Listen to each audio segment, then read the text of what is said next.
Welcome back to my YouTube channel.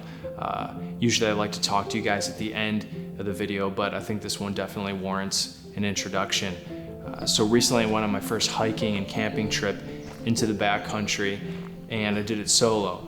And I wanted to challenge myself on this trip to make a film out of it. And it was gonna be showing people how to make a movie by yourself using really basic gear that pretty much everyone has access to. But I quickly realized through my waning interest that it's just a subject and a topic that has been talked about quite a bit on YouTube. And so it wasn't until I was exhausting myself for hours looking for the right music that was a good fit for this piece that I realized this could be a good opportunity to talk about something that I look for in filmmaking and storytelling, which is emotional ambiguity. That's something that can be really hard to find in music, especially when you're searching music on the internet. It's a lot more interesting when things are left open to interpretation, and that's also a good safeguard against corniness. So I like music that gives me space to sit in it and kind of contemplate what it is exactly it's trying to make me feel, or what it is trying to make me think. That's what I look for, and that's not always easy to find. And so let's go ahead and watch the video, and we'll come back here and talk a little bit about the music.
So pretty basic, kind of slow moving, but that was the intent behind it, and I had a lot of fun making it while I was out there. But before I go any further, I want to start with a definition. It's a personal definition of mine, although I'm sure people have said something similar. Corniness, when an audience is told exactly what to feel. You know, sometimes an audience wants to be spoon-fed a plot point or the story, but an audience never, ever wants to be spoon-fed what it is they're supposed to feel. So take, for example, this sequence where I'm hiking up towards a tree. I could have used something like this.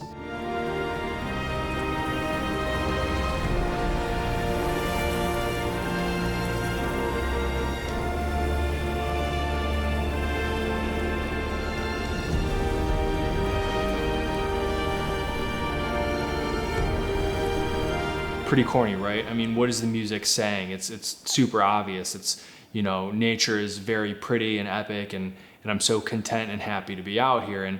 And we've all felt that emotion a million times applied to imagery like this. It's nothing new. It's really kind of predictable. So instead, I decided to go with something like this. So I think there's a lot more room for interpretation here. It almost invokes like a sense of waiting for me. Because if you listen really closely to the music, it's subtle, but you can almost hear like this clock ticking.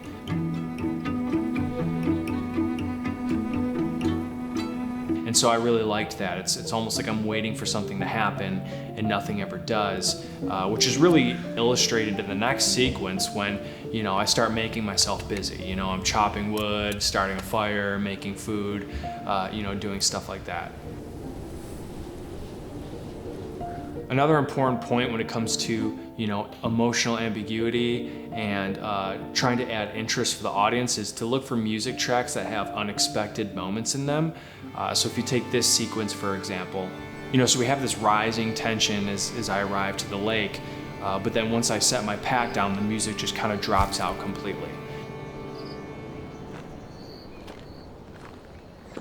And that's like a cool, unexpected moment for me. And it really works in this scenario because you really hear the vastness of the lake and the grandness of the space, and it really leaves you to wonder, you know, what the character or what I'm thinking as I'm looking out over the lake, which is really shown in the next cut. When we see me swimming in the water, you think to yourself, oh, well, that's what the person was thinking about.